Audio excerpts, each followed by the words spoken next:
So what we gonna do in this one? Yeah, is this?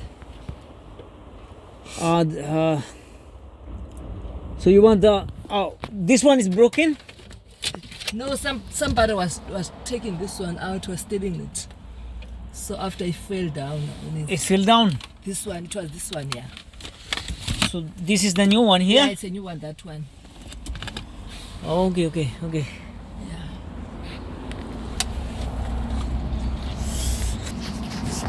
So guys, this is Audi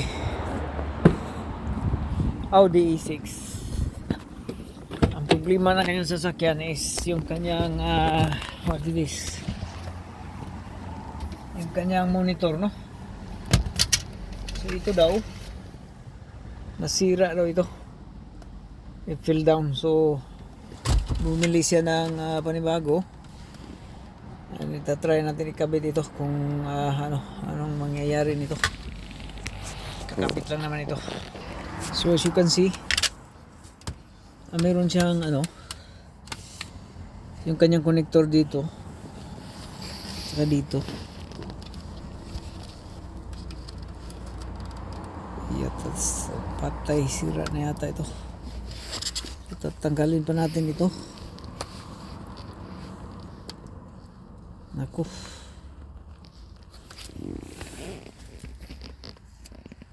kailangan ng sophisticated na ito, kasi yung kanyang talaga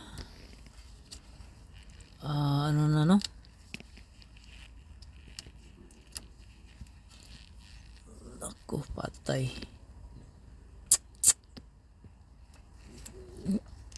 Kailangan ng mga pin connectors ito, kagaya nito.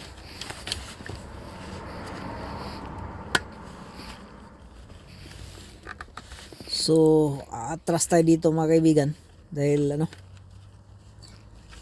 matindi itong trabaho na ito, dahil kailangan ng pin connectors.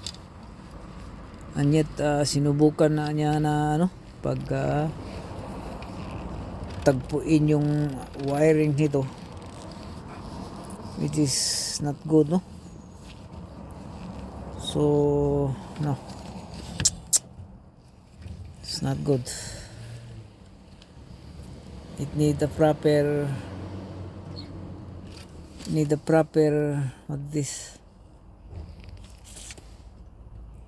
proper tools, or kung nakuha niya ito, dapat kinuha niya buo, entire wire, hindi lang itong unit na ito. Dapat itong buong wire kinuha niya, para dito lang natin i-cut at splice. Kasi dito mahirapan tayo dito.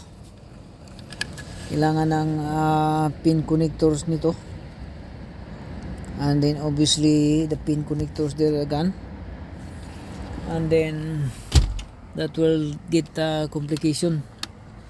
So abisuhan natin yung may-ari na pumunta siya sa pinagbilhan niya nito, and then tanggalin talaga buong connector. The whole connector have to be like taken out and to be cut out by here. Cut niya dito. Huwag tong ganito, dahil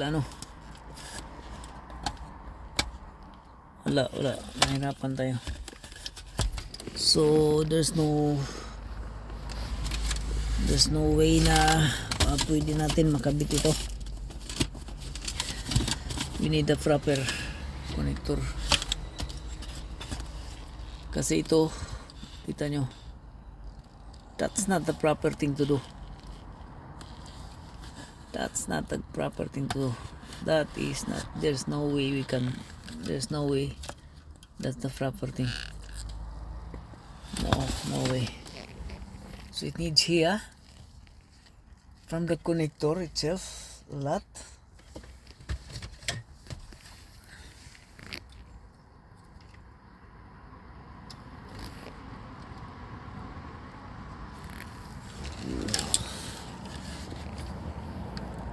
There's no way.